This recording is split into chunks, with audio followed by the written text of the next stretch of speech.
जब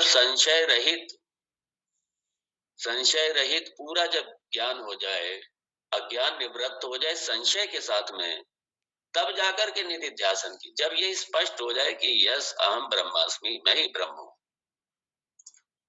जब ये स्पष्ट हो जाए कि सारा जगत ये मेरा ही पसारा है, जैसे स्वप्न जगत का पूरा स्वप्न जगत वो मेरा ही पसारा है, मैं ही उसका अधिष्ठान हूं, मेरे अतिरिक्त कुछ है ही नहीं स्वप्न जगत में। ऐसी जो ये जगत है, ज्ञान के बाद में जब ये पता चल जाए कि सारा अरे जगत इसका अधिष्ठान रूप से मैं ही हूं, और मेरी अधिष्ठान पे दृष्टि रहे, जब यहां तक आ नहीं पाते लोग। इसलिए खाली इंटेलेक्चुअली समझना, ये कभी मत सोच लेना कि खाली हमने इंटेलेक्चुअल समझ लिया और हम मुक्त हो गए। कभी गलत फहमी मत पाल के बैठ जाना।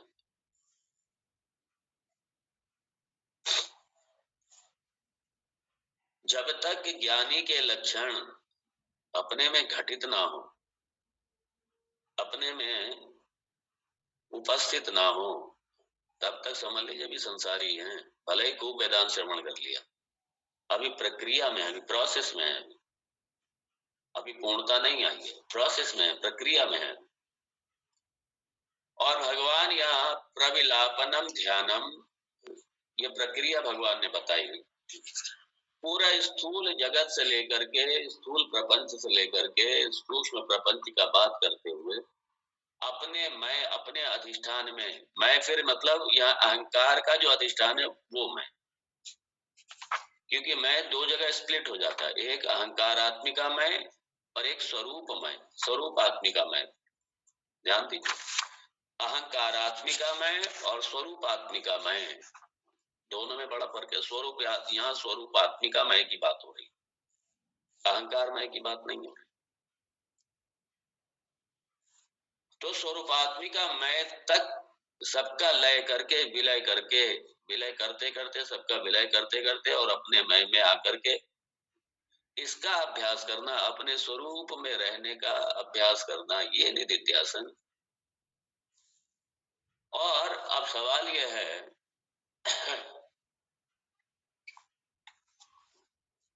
इसका लाभ क्या होगा?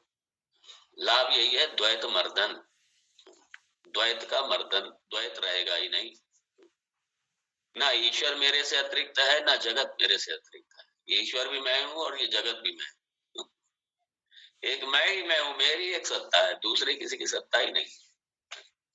एक मैं ही हूं, दूसरा है ही कुछ नहीं दूसरा। और जब दूसरा कुछ है ही नहीं, मतलब मैं ही पूर्ण हूं, मैं ही पूर्ण हूं।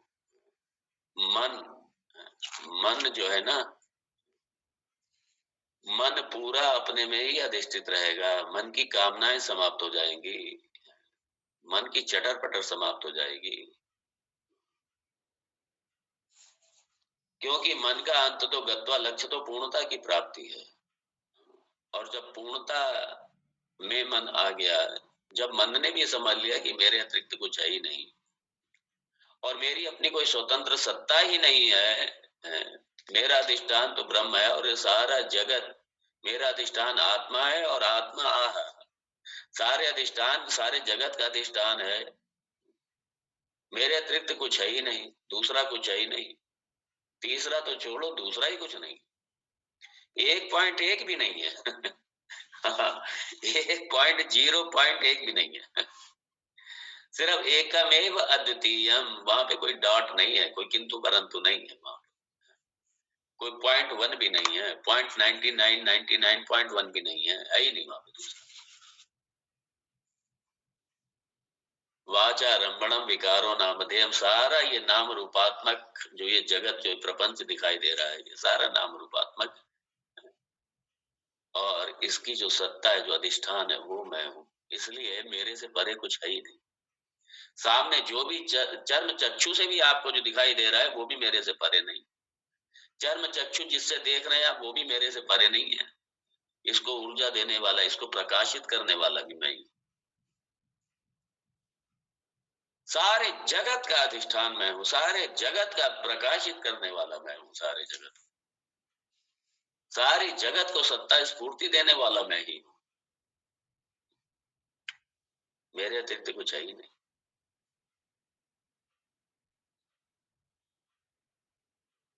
सारी सारी कामनाएं दग्ध हो गई, सारी कामनाएं दग्ध हो गई, सारे कर्म दग्ध हो गए। बस एक प्रारब्ध, जब तक ये शरीर चलेगा और शरीर के साथ प्रारब्ध चलेगा। मेरा तो प्रारब्ध से भी संबंध नहीं है कोई, मेरा प्रारब्ध से भी मैं असंग हूँ पूरी तरीके। प्रारब्ध है तो इसकी वजह से शरीर चल रहा है। और ये देखिए, ये भी एक प्रारब्ध की कृपा है, ये भी। हाँ, ये एक प्रारब्ध की कृपा। क्या कृपा? प्रारब्ध की यही कृपा है कि आप श्रवण कर पा रहे हैं। मैं मैं कुछ अगर बोल पा रहा हूँ तो ये भी प्रारब्ध। अगर प्रारब्ध समाप्त हो गए होते तो ये शरीर छूट जाता फिर। और अगर आपके प्रारब्ध समाप्त हो गए होते तो आपका शरीर भी छूट गया होता। ये प्रारब्ध की कृपा। इसलिए प्रारब्ध को, एक प्रारब्ध अपने आप में अगर ईश्वर प्राप्ति में लग जाए तो ये प्रारब्ध हमारा बहुत बड़ी एक ईश्वर की कृपा, बहुत बड़ा एक आशीर्वाद होता है। और अगर जगत में लग जाए, अगर हम जगत में लग जाए तो प्रारब्ध हमारा यही बंधन बंधन की तरफ और ले जाएगा जाकर। तो इसीलिए ये अद्वैतम सत्यम अहम अस्मि, मैं ही एक सत पदार्थ हूँ। मैं सत मतलब मैं एक स्वतः सिद्ध मैं ही हूँ, बाकी तो सारे पराधीन है, सारा जगत पराधीन है। सारा सारा जगत अपनी सत्ता दूसरे से लिए बैठा, उधार की सत्ता वाला है ये सब। और किससे ली सत्ता? इसने इसने मेरे से सत्ता ली। क्योंकि अब चूंकि जब एक बार स्पष्ट हो गए कि हम ब्रह्मास्मि, तो आप ये नहीं कह सकते कि ब्रह्म से सत्ता ली। आपको यही कहना चाहिए, मेरे से सत्ता ली है इस जगत ने। इस जगत ने मेरे से सत्ता ली है। ये सारा उधार की सत्ता पे बैठा हुआ है, उधार की सत्ता है। इनको सारा सत्ता मैं दे रहा हूं, पूरे जगत को सत्ता मैं दे रहा हूं। अधिष्ठान रूप से मैं ही सत्ता दे रहा हूं पूरे जगत को। जैसे सोना, पूरे जितने लाखों करोड़ों आभूषण है, सबको सत्ता एक सोना दे रहा है सबको। इसकी अपनी कोई सत्ता है नहीं, स्वतंत्र सत्ता। सारे पराधीन है, सारे के सारे। एक स्वाधीन है तो स्वर्ण स्वाधीन है, एक स्वाधीन है तो ब्रह्म स्वाधीन है, एक स्वाधीन है तो मैं स्वाधीन हूं। ये अहम तत्व, ये आत्म तत्व, यही एक स्वाधीन है। बाकी तो सारे पराधीन है, सारे। इसलिए आत्म साम्राज्य वास्तविक साम्राज्य है। बाकी तो सारे पराधीन साम्राज्य, सारे सब पराधीन साम्राज्य। राष्ट्रपति बन भी गए कितने दिन के लिए? 5 साल के लिए पराधीनता है। उसके बाद गए और कोई पता नहीं कब चले जाए। संसद सारी बहुमत से वो जो एक क्या बोलते हैं, राज्य भी बोलते हैं, क्या बोलते हैं उसको, जो यहाँ राष्ट्रपति पद भी पता चला गया। एनीवे, तो यहाँ और सबसे बड़ी बात क्या है, शंकराचार्य भगवान कहते हैं ना एक जगह पे, परिच्छिन्न इव अज्ञानात् तन्नाशे सति केवलः। केवलः मतलब केवल को भी समझिए तो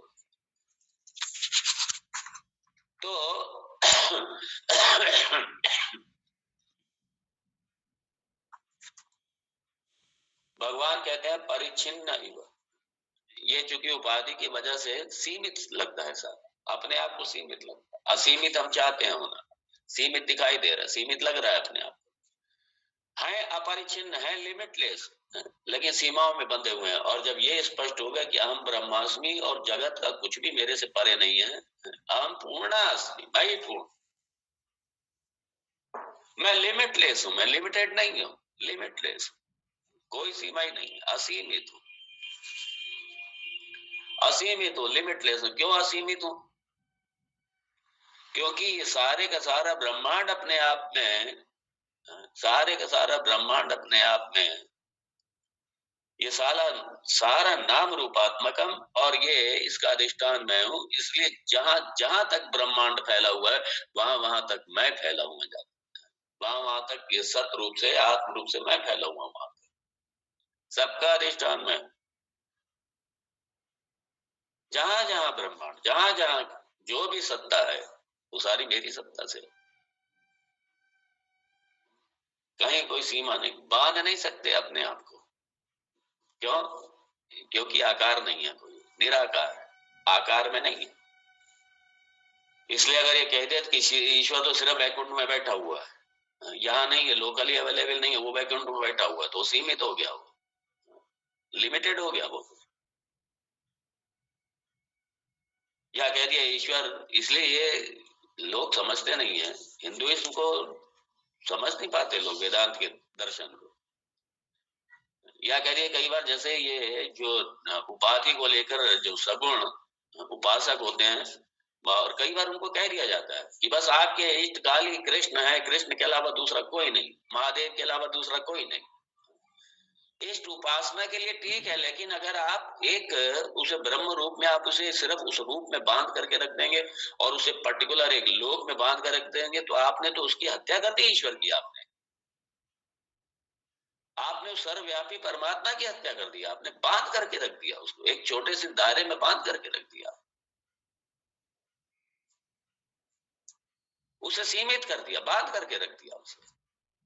इसी को फैनाटिसिज्म कहते हैं, यही फैनाटिक है, यही कट्टरपन है ये सब। ठीक है आप मानिए, लेकिन अगर कोई दूसरा मान रहा है तो उसकी निंदा ना कीजिए। ये सबसे बड़ी कई जगह अपने यहाँ भी प्रॉब्लम आती है।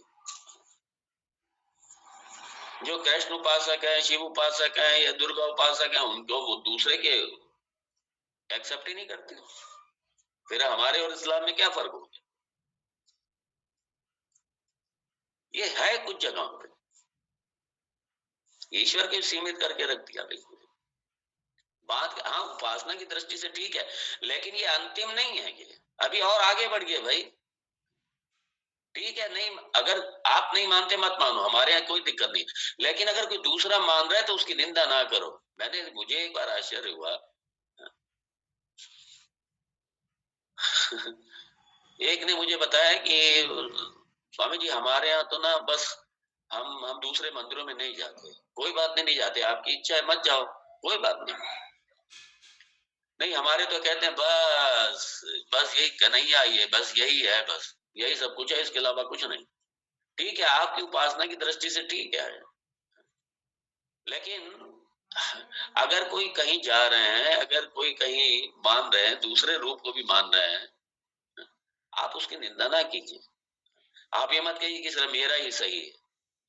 हाँ, मेरी उपासना भी ठीक है, जो वो दूसरे रूप में उपासना कर रहा है वो भी ठीक है। अगर आप ये कहते हैं तब फैनेटिसिज्म नहीं है, और अगर आप ये कहते हैं कि बस नहीं मेरा ही सही है, बाकी नहीं सही है, बाकी गलत है, वहां फैनेटिसिज्म आ जाएगा। फिर तो हमारे हिंदुइज्म में समझा ही नहीं हमारे हिंदुत्व को, फिर तो लोग अगर इस तरीके की कोई बात करते हैं तो इसलिए ये जो पूर्णत्व है यही मोक्ष है, यही मुक्ति है, समझ लीजिए, और यही साक्षात्कार है, यही परमात्मा साक्षात्कार है, यही आत्म साक्षात्कार है, यही ब्रह्म साक्षात्कार है। साक्षात्कार को भी समझ लीजिए अच्छी तरह, दूसरा कोई साक्षात्कार नहीं।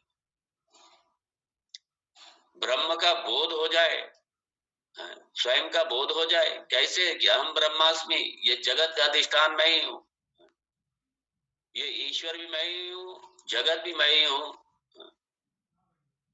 क्योंकि आत्म रूप से भगवान ने जब ये कहा कि हृदय से अर्जुन तिष्ठति, मतलब ईश्वर को जब भी पाएंगे आप इसे अपनी महिमा ही पाएंगे, इसके अलावा ईश्वर की प्राप्ति का कोई स्थान नहीं है। क्यों? क्योंकि अपने से अतिरिक्त अगर अलग कुछ पाएंगे तो आपने जड़ को पाया, आपने जड़ को देखा, आपने उपाधि को देखा, सिर्फ आपने ईश्वर के तत्व को नहीं देखा, एक उपाधि को देख लिया बस, और उपाधि की दृष्टि से जड़ है वो, उपाधि की दृष्टि से बता रहा हूं। इसलिए ईश्वर को जब भी पाएंगे, ईश्वर का पाने का यही तरीका है, ज्ञानात एव तु कैवल्यम,